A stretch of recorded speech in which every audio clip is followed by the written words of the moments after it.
to Lynn Cullen Live, talk radio without the static. Email your questions and comments to Lynn at pghcitypaper.com. And now your host, Lynn Cullen.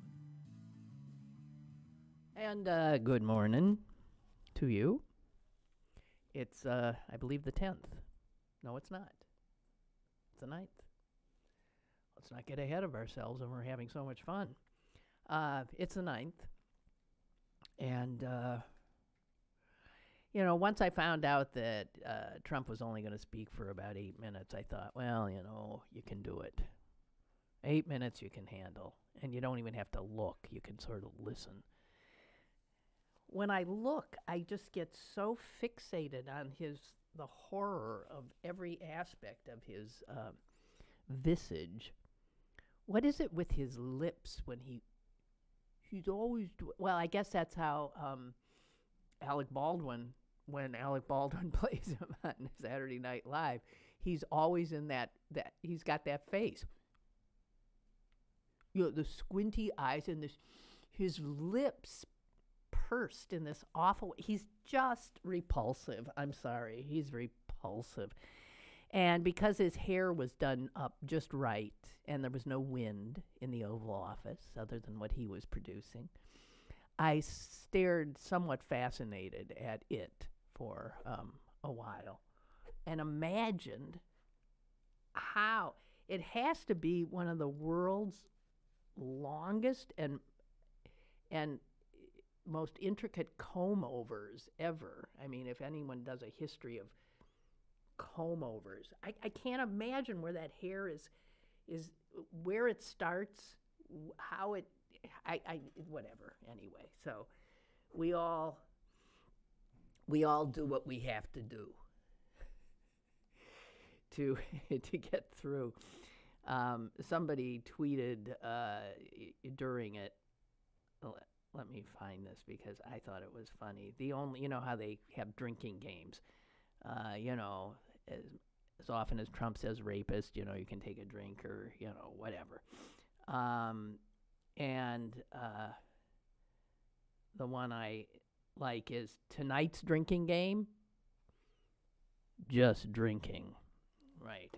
Just drink. Which, by the way, I did not do. I was sober as a judge last night. I don't recommend it.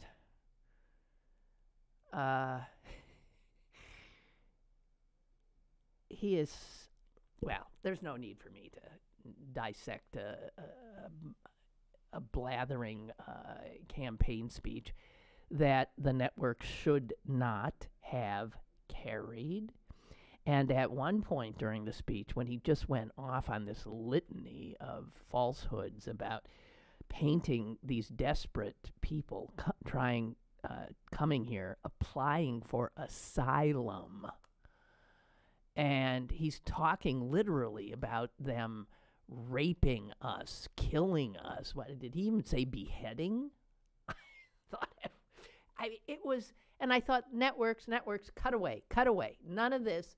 It is just cut. What cheer would have gone up if just one of them had the courage to cut out, like I mentioned yesterday, that Israeli network did during Netanyahu's recent speech, where he hoodwinked the media in the same way. Very important address I have to give as the head of this country, and blah, blah, blah. And then it just turned into a political speech to his base. So when he starts saying, here's one of the quotes, how much more American blood must be shed before Congress does its job? I mean, what the F is he talking about?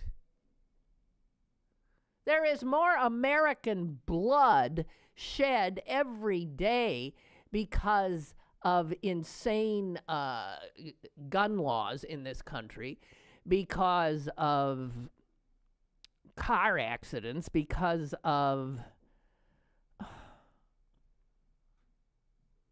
people not having access to good health care. Man, because of spousal abuse, There's blood being shed all over this country, yeah, but it ain't being shed as a result of desperate people trying to get into our country and doing it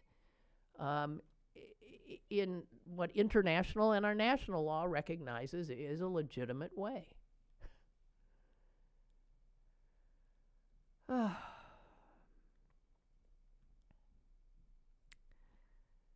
So the good news is at least 5 Republican senators have already publicly made some sounds that suggest that they might be willing to vote, if McConnell allows a vote, on continuing on, stopping the shutdown, and continuing this negotiation over funds for a wall in another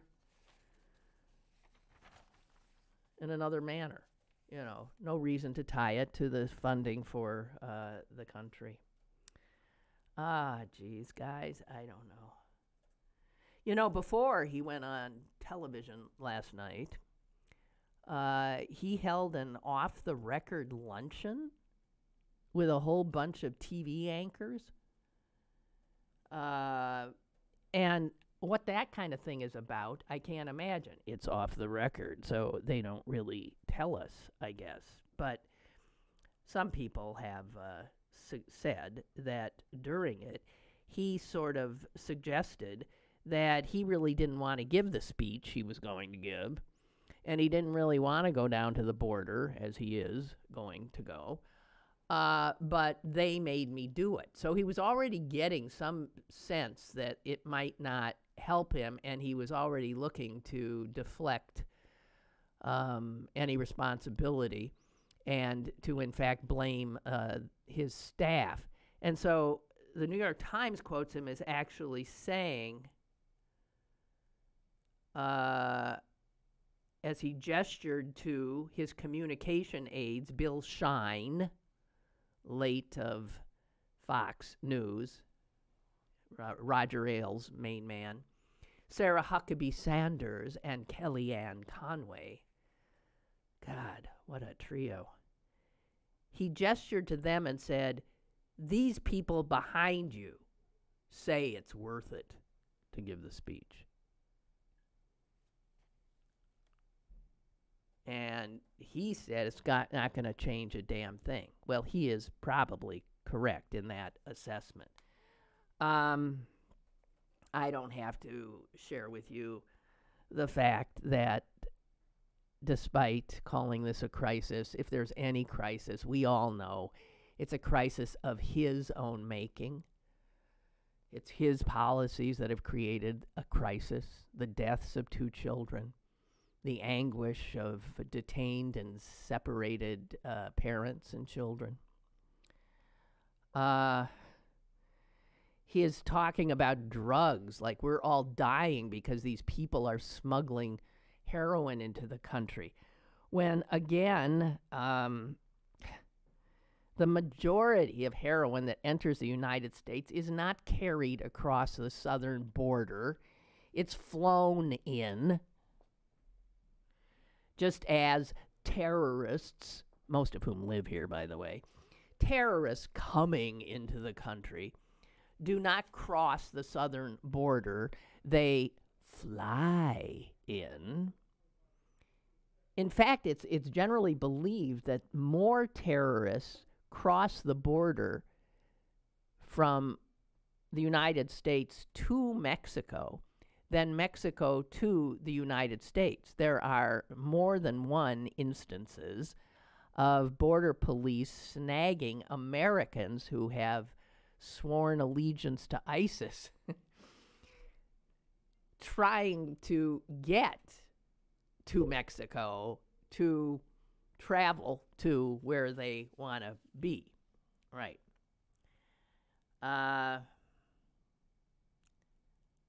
So, by all indications and polls, the majority of American people don't want the goddamn wall. The majority of American people want the government opened. The majority of American people are not buying the fact that this is a genuine crisis. Let me just share with you. Here's some interesting facts. Here's some facts. Just a day before the shutdown began, a report, 22-page report, called the National Strategy to Combat Terrorism Travel was presented to the Congress, and under Trump's signature on it. It was prepared by the staff of the National Security Council. I believe this is an ongoing kind of report that the council has to provide on a yearly basis. This year they sent it on December 21st, the day before the shutdown, as I mentioned, and talking about combating terrorism and terrorists coming into the United States. They did not mention in the 22 pages building a wall. This is the government that Trump heads. And he signed this thing. He probably didn't even know what he was signing. It does not mention a wall. He probably didn't read it. Someone said, here, sign this. The document urged data sharing among agencies, improved coordination.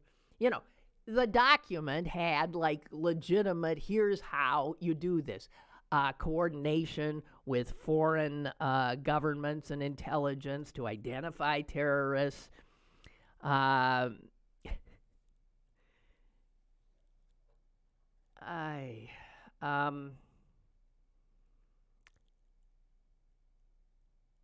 So the latest ranking of urgent national security vulnerabilities, this report,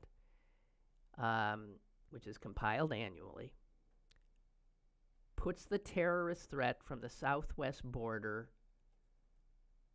low, low, low on the list, and doesn't even get around to mentioning it until it's talking about some drugs coming in from the south. And the interesting thing is if you look at what the National Security Council is telling us in this report, I mean, the fact that the right hand doesn't know what the left hand in this administration is doing, the fact that Trump signs a document that totally puts the lie to everything he said last night is actually frightening. How totally incompetent this administration is. There is no organized administration. We have next to no, what do we have? We've got cabinet and departments and agencies without heads. We've got, and even when they do have heads, well. So all the things that the security experts in the administration say should be done are hampered by the shutdown to build the wall, which they said they didn't even mention. Because the government shutdown has furloughed, I believe it's nearly half of the staff of the Department of Homeland Security, and its cybersecurity and infrastructure security agency, which would be the first line of defense against the kind of attacks that exist in the real world. And in fact, Trump has dismantled the office of the White House cybersecurity coordinator, and that was a job that was designed to pull together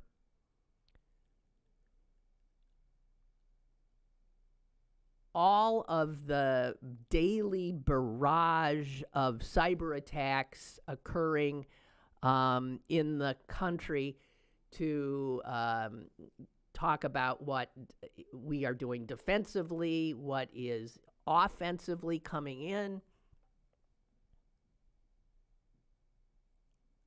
He dismantled that office.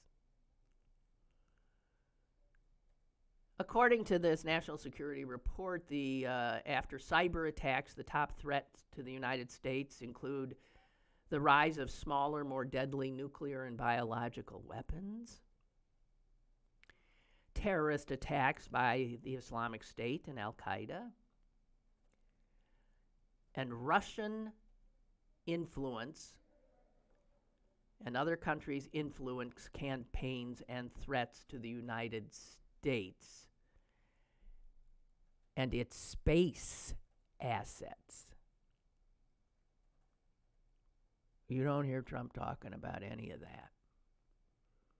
But that's what the real intelligence agencies and experts say we need to be paying attention to. No mention in their report of a wall built of concrete, built of sticks, built of steel, built of lies.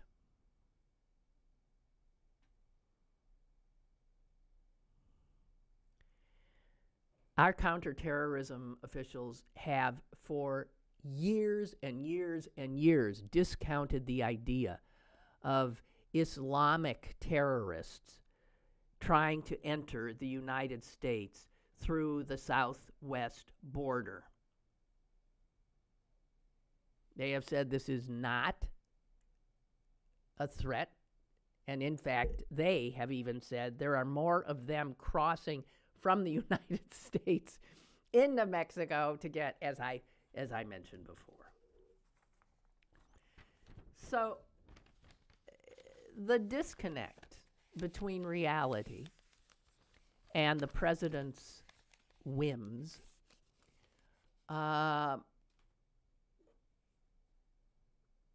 gargantuan. And you've got people all over this country now who don't know how to pay their bills, who are in true jeopardy because this idiot wants to build a wall.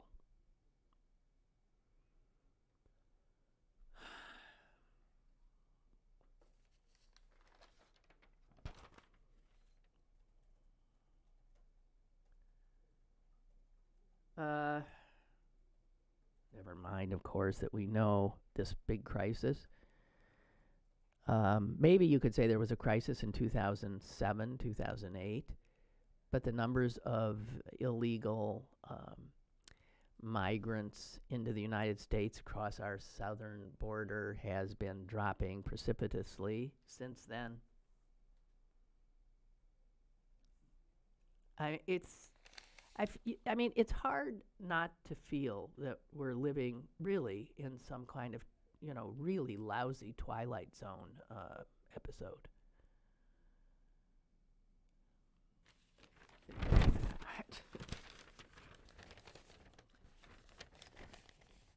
Unbelievable.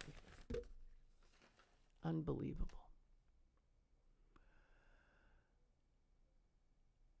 We have a caller. Caller, go ahead, please. Hello, Lynn. Yeah. Hi. Hi. Hey, this shutdown in these national parks, I always thought that they should charge for people to go in those, at least to pay for the maintenance of them, to pick up the trash, whatever maintaining of the parks and museums and that. It should be some type of fee. This free going in, and not all of them are, I know. But that would solve some of the problem there in that respect. And another thing, I don't think the taxpayers should pay for a presidential library. I think that should be funded by the Republicans or the Democrats in that way, some type of donor type of thing. This is BS that we put money into those libraries. It's just ridiculous. Okay. And if Trump wanted to build so friggin' bad, why didn't he do it when he, instead of giving tax cuts to the rich, where we had more money? Now we're stretched to money, and then as soon as they do that, then they want to go after entitlements or something like that to balance it out. Luckily, we have the Democrats in there to balance the power right now, or we'd be really screwed. Yep. Well, some people suggest he really doesn't want to build the wall. He just wants to use the building of the wall as a way to keep his base riled up. If it were actually built, then what would he do? It would also prove. I mean, first of all, it would waste extraordinary amounts of money. It's impossible, the wall. Anybody who's looked into it with any, not to mention the fact that most people living on that borderline don't want a effing wall. No. They don't see a crisis, and it's happening right outside their front doors, this crisis. And all these refugees coming over, we should take care of them, house them, feed them, take care of them. And the reason they're here is blowback from our foreign policy, making those areas unstable and war-torn, and that's what's going on. And we're feeling the blowback now. I don't know so much about the immigrants. That's Mexico. I don't know where, the situation is with that, but I'm sure there's other ones that are coming that way. But we caused a lot of that overseas. We should bear the responsibility of it when we screw it up. Okay. Which I think we should take care of them. Okay. Bye. Thank you. Thank you. Bye. Thank you. Bye. Did anyone see this I saw this, I thought it was the funniest thing I've seen, and I really, I don't belong to Instagram, but get this, Stormy Daniels tweeted this before the address last night. If you're looking for anything even remotely worth watching tonight at 9 p.m. Eastern Standard Time, I will be folding laundry in my underwear for 8 minutes on Instagram.live. Is not that the most... Did anyone see it? I'm serious. I got to know. Because I don't know if it's a joke, but I would think she could have done it. It's a riot. If you don't want to look at, Trump, watch Stormy Daniels fold her laundry in her underwear. It is I think that's just brilliant. I love that woman. I just love her. I do. I think she's brilliant. Okay, so I haven't mentioned what happened after Trump, and that was when I first saw, this is the Democratic response. First of all, how do you respond to something you haven't heard? So, I always think this is they have to have written their response before they ever heard what he said. Which puts them at a bit of a disadvantage. However, knowing him, they just use the time to call him out on all the inanity and insanity. But there was something about, I'm sorry, the fact that I worked in television for so many years, I can't, was there a better way to do that than have the two of them standing there at the same podium? I'm talking about, Pelosi and Schumer. So when they went to them and I first saw them both standing there, as more than one person pointed out, it looked like that Grant Wood painting. All you had to do was give Schumer a pitchfork. American Gothic, that... So, and then Pelosi started talking first, And let me tell you how difficult it is to be on a 2-shot, which is all it was. It was just a 2-shot. And she's talking, stone-faced, to the camera. And Schumer's got to stand there staring straight ahead, not saying anything. It's just an uncomfortable, it is. And I thought, would there have been some other way? First of all, I'll tell you one way. Flip a coin and have just one person rebut, so you didn't have this strange, couple on a wedding cake look. And then I have to say this, even though it has nothing to do with the substance of what they were talking about or what we are talking about, but dear God in heaven,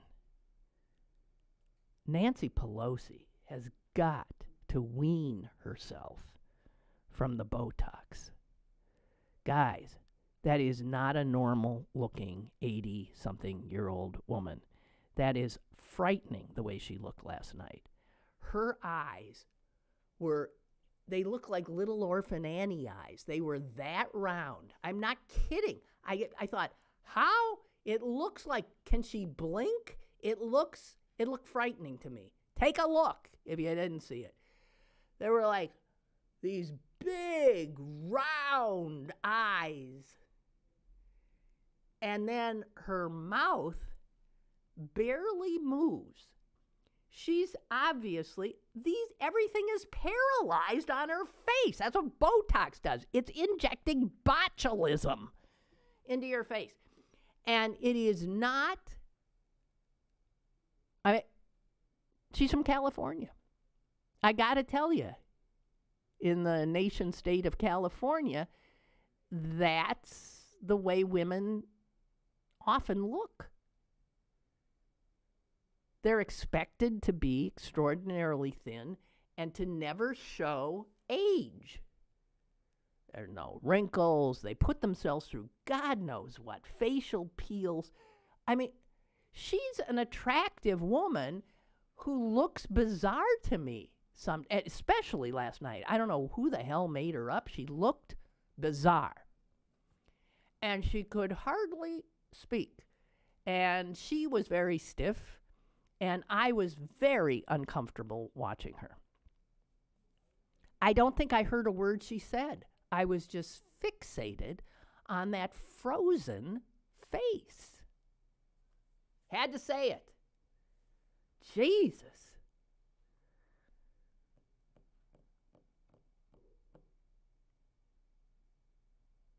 At least Schumer, when he talked, I heard what he said because he looked like a human being. It's frightening. Milton wants to tell the caller the National Park Service proposes more than doubling the entrance fees at 17 popular national parks. The entrance fee for a private vehicle would jump to $70. There already are entrance fees, is what he's telling us. Okay?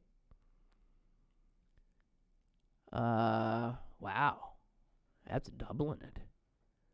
The cost for a motorcycle entering the park would increase to $50 from the current fee of $15 to $25. Jesus. I don't, okay, so again, poor people can't do anything anymore. I don't know. The cost of an annual pass, which permits entrance into all federal lands and parks, would remain at $80. So there's the smart thing to do if you take advantage of the parks. Thank you, Milton, as usual. And oh my God, he sent me Stormy folding her laundry.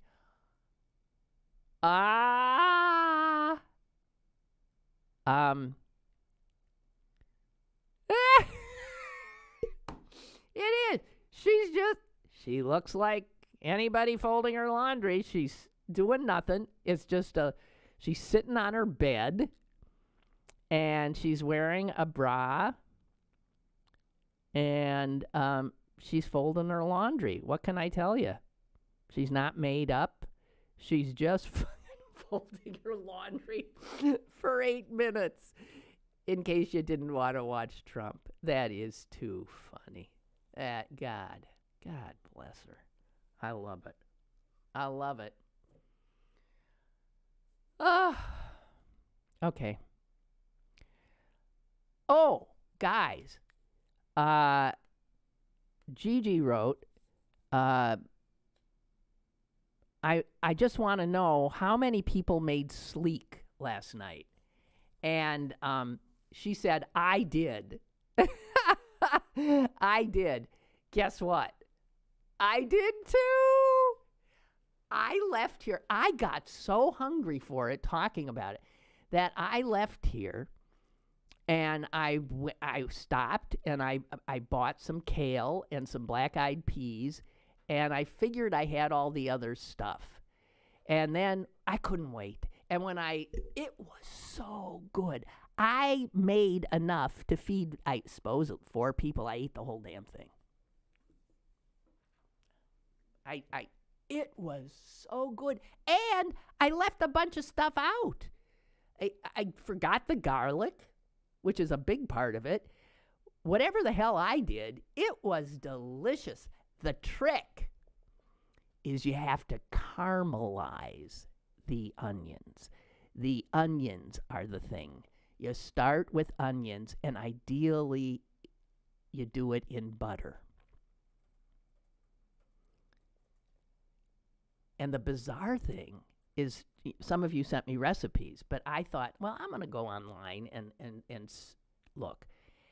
And in looking at recipes for Sleek, one of the first things that came up was this exchange between a woman, and I think this was years ago, a woman who is from Pittsburgh. And I think her husband owns Khalil's, which I think is on Baum Boulevard, because Sleek is one of the things they do. Sleek, by the way, I now know, is a Syrian dish, okay?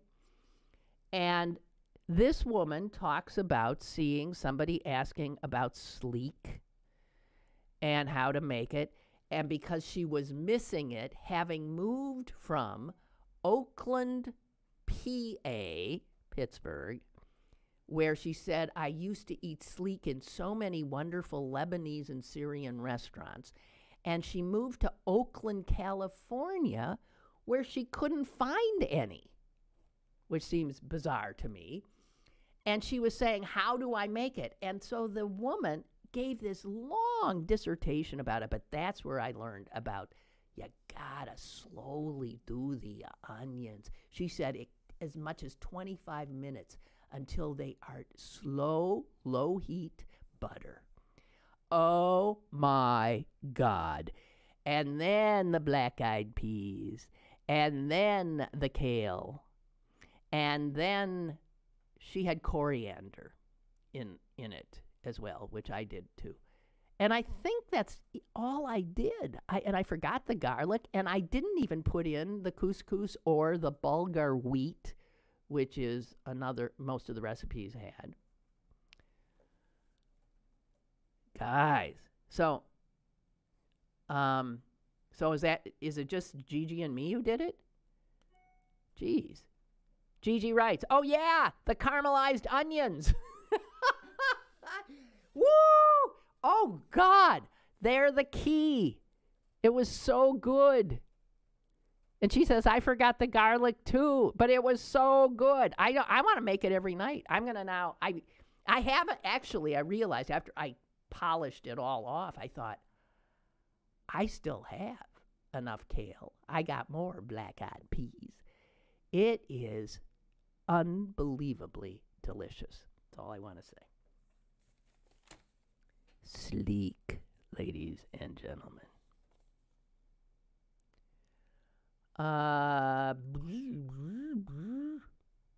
Wasn't that weird yesterday, the weather? I was out practically in my shirt sleeves walking the dog at 3. And then last night I was dressed in my, igloo outfit with I had a scarf wrapped around my neck to keep the hood from blowing off. It was like a friggin' hurricane. Jeez. strange, to say the least. Okay.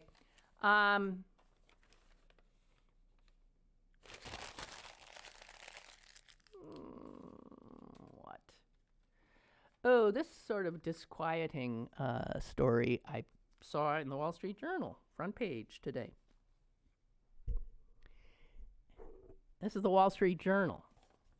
Headline: Social media's new advisors lean right. And it is an article about how Facebook and Twitter are, because they're under so much pressure to keep hate speech and stuff like that off their sites, have strangely turned to right-wing groups to help them police political speech on their platforms. When I say right-wing, it says right here, Facebook has privately sought advice from Tony fucking Perkins. Are you aware of who Tony Perkins is? He is the hate-filled Christian. He's a representative of the new kind of Christianity that Jesus would no more recognize as anything that he could possibly have given rise to. Tony Perkins is the head of the Family Research Council. They are so far off to the right. They are homophobic. They are sexist. They are, and it's a bunch of white folks, believe me, so they're probably racist as well.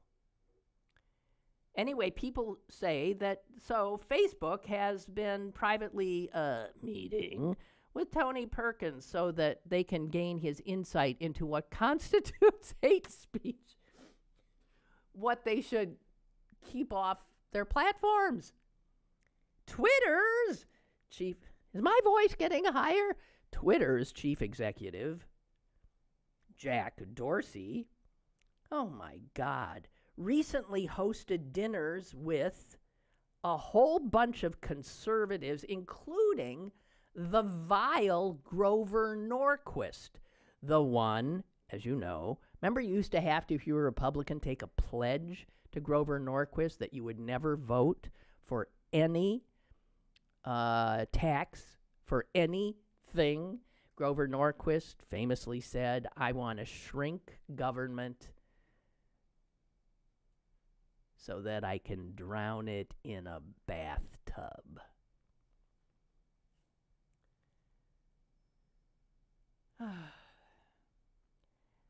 I didn't have time to read the entire article. I also don't think I had I didn't have the wherewithal. Facebook and Twitter.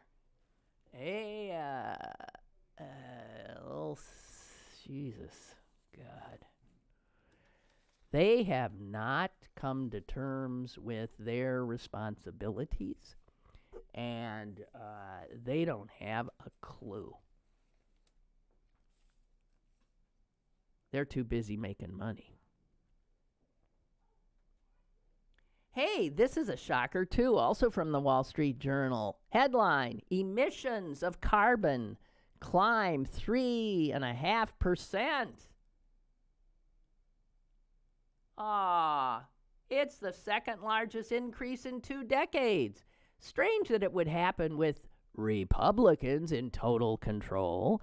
Republicans who don't believe in climate change and us having anything whatsoever to do with it.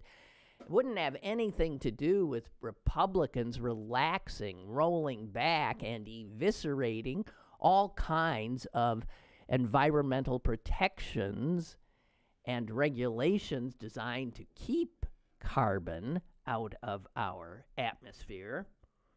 Yeah, carbon emissions rose 3.5% after 3 years of declines. Biggest jump since 2010. Let's try to remember. Okay, 2010, 11, 12, 13, 14, 15. That was Barack Obama was the president. Yeah, we were clamping down, trying to do the right thing, trying to be a world leader. And then, yes, Donald Trump was elected, pulls out of the Paris Accords, and off we go. So, just got to say,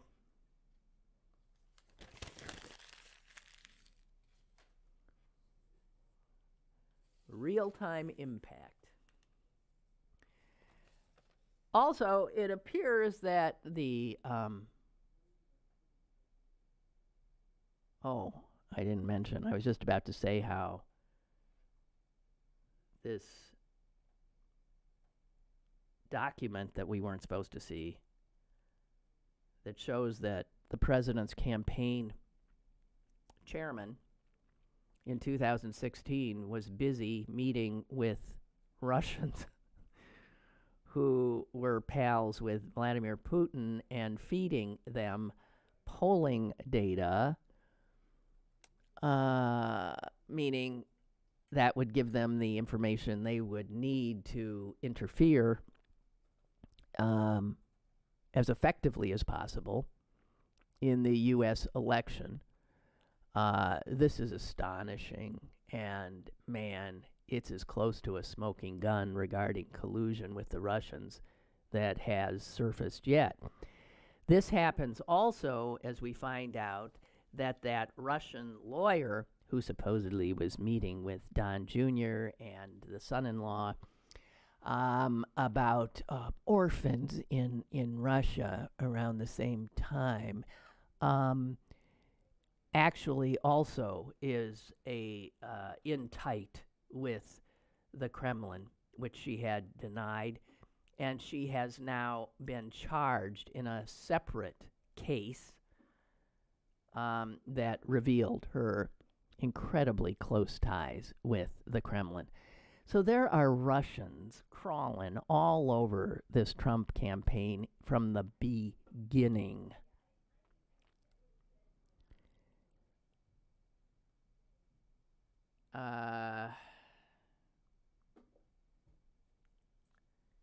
It's something.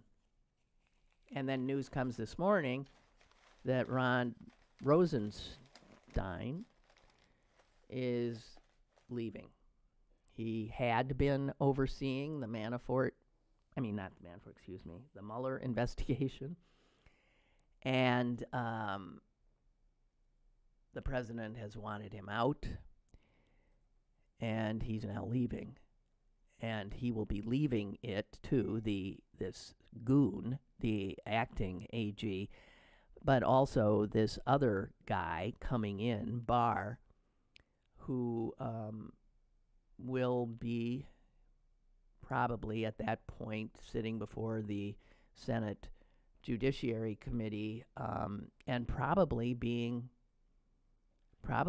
passed through as the new Attorney General. This is a guy who has written extensively on how he thinks Mueller's investigation is, if not a witch hunt, is going far afield. So we're heading into some real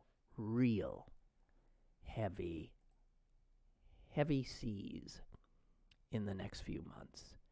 The wall and all of this crap that we've been focused on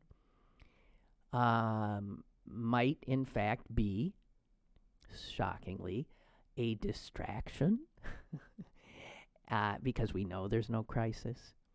The crisis is in the Oval Office with a president who would not be there if it were not for collusion, in all likelihood, with the Russians. And might I add, collusion with our national media. And might I add, the inability of Democrats to run a national campaign. Or at least Hillary Clinton.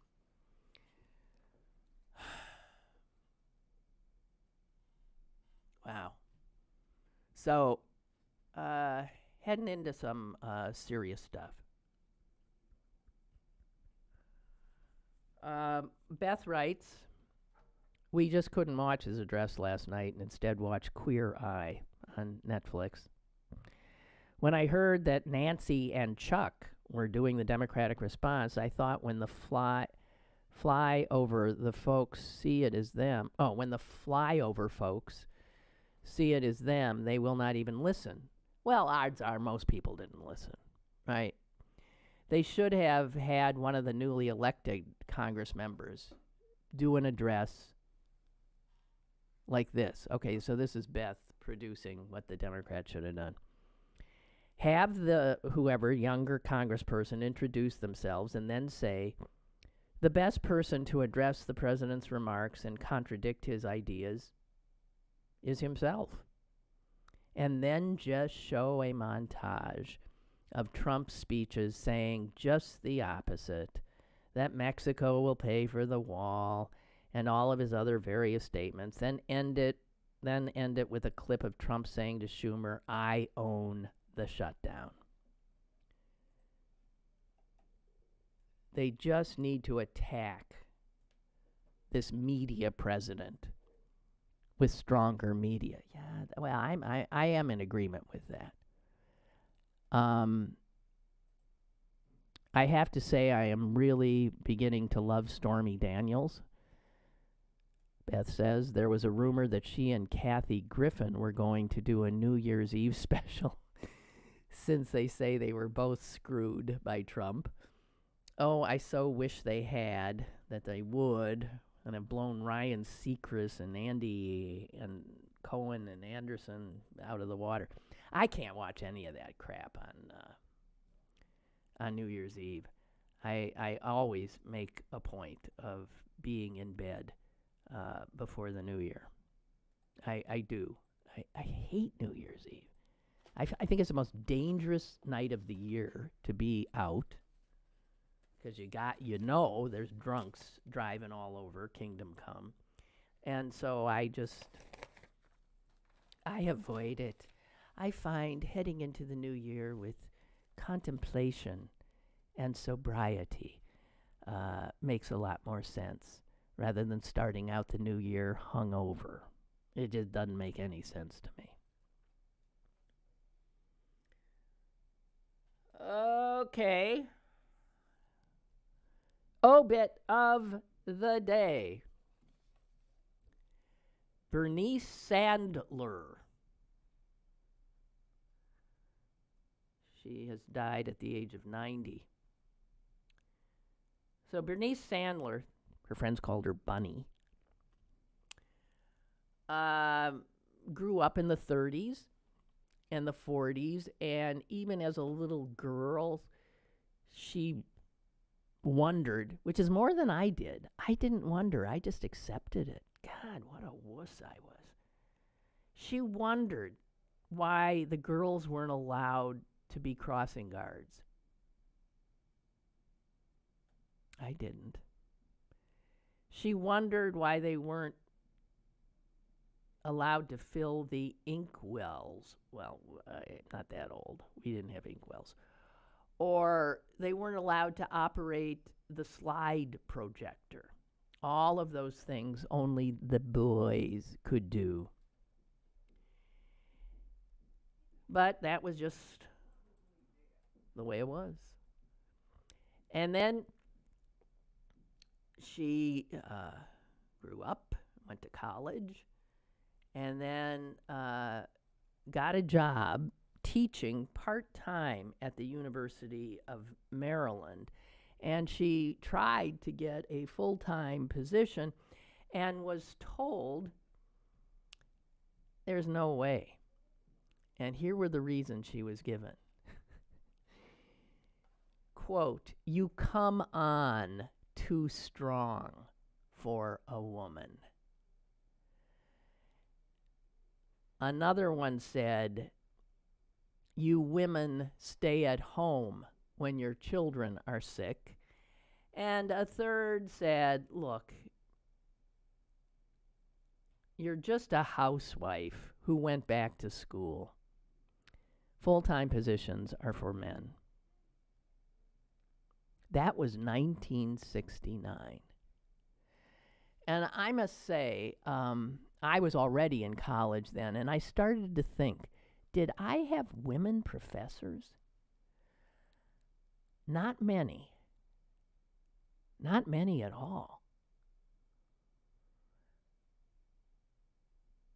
Some were, I didn't know, the rankings at that point. Some were probably, TAs or something like that. There were a few, but I really have no recollection of a woman.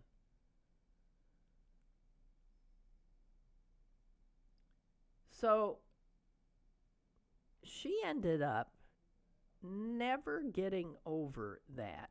She also didn't really consider herself much of a feminist, but she was just pissed off because she thought, I'm every bit as capable, and what the heck is this? So she started looking into, as an interested person, this kind of sexual discrimination. And she joined something called the Women's Equality Action League. It doesn't exist anymore. It was sort of a spin-off from the National Organization for Women. And in 1970, she began a years-long effort via a class action suit in which all women were parties. All women in higher education. That's all she was targeting at the time. And they didn't go to court, but they filed an administrative complaint with the Labor Department. Smart, actually. They filed this complaint as a class action against all colleges and all universities in the country. And they charged, this is 1970, they charged that there was a, quote, industry-wide pattern of discrimination against women in academia. They asked the Labor Department for an investigation, and they just went to work, getting all the information they could. And they ended up with pages and pages of documentation that was in the complaint. They found quotas all over the place, like Cornell School of Veterinary Medicine that had a quota of never more than 2 women allowed in to any class. That was it. All other positions were for males. Only 2 women. Married women, they found, were often denied scholarships. And she went after individually all kinds of universities. I mean, you name the university, odds are that Bunny Sandler was on them. She found a congresswoman, obviously they were in short supply too, from Oregon, Edith Green, who agreed with her to hold hearings in the House of Representatives. And this was also in 1970. And the congresswoman ended up hiring Sandler to put together the written record of the hearing. And that record became the basis for what we now know as Title IX.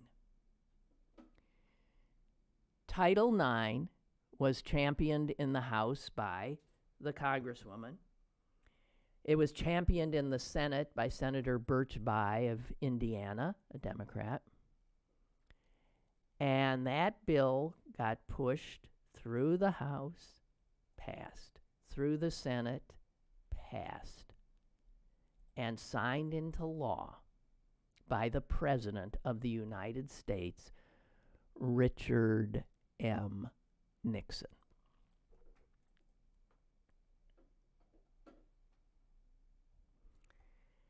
The difference that Title IX has made is just overwhelming. It changed the landscape of colleges and universities. It required that male and female students have equal access to admissions. So there were quotas. Women were simply kept out. That women be given equal access to financial assistance, to resources. And so the reality is that every woman who has gone to college since has gotten a law degree or a medical degree, he was able to take shop instead of home ec. My God, in my day, that was what? Any woman who ever entered a military academy owes it to Bernice Sandler. Her friends called her Bunny. Just another pissed off woman who wasn't willing to just say, well, that's the way it is. So she lived a long life after that, and she was involved in all her life to combating sex discrimination. She was very involved in the Citadel being integrated. And she initially thought that Title IX would just sort of like do it. Everything would be cool. There'd be a level playing field. And over the course of her life, she saw that that was not the case. And she realized that true change, as she put it, quote, would take more than my lifetime to accomplish, as we women in the Me Too era can well attest. You know, to remember what it was like in our lifetime, those of us who are older, it is mind-boggling. You guys, you white guys, had it all to yourselves forever. And it's only been in the blink of an eye that you've had to compete with women and with black people and with brown people and with gay people. You wonder, you know, we always ask this question, where are all these angry white men come from? Hello? They had it all. They didn't even, none of us knew. That was just the way it was. And of course, women and blacks being acknowledged as equals meant that there were fewer jobs for the white guys, that they were subject to more competition. And it wasn't just affirmative action hires of less qualified people. Oh, no. Definitely not.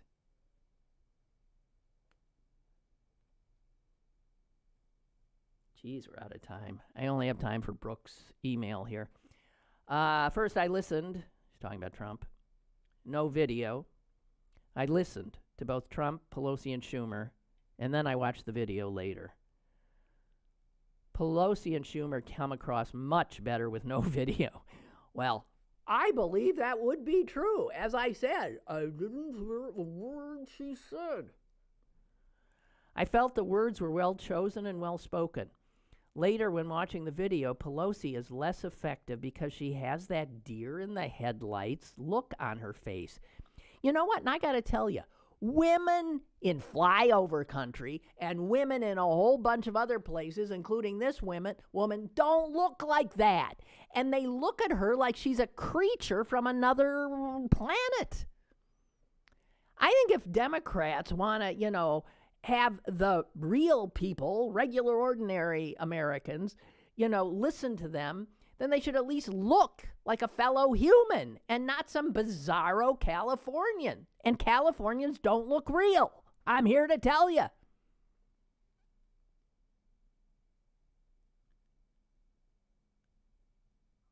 Brooke says, as for Trump, it doesn't seem to matter, video or not. He comes across as a freaking idiot. Yeah. Okay. That's it. I thank you very much.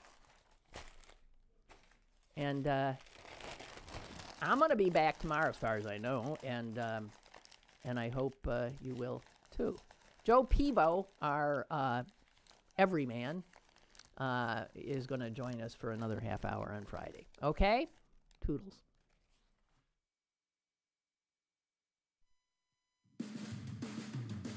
Lynn Cullen Live, Monday through Friday from 10 a.m. to 11 a.m. and archived at pghcitypaper.com.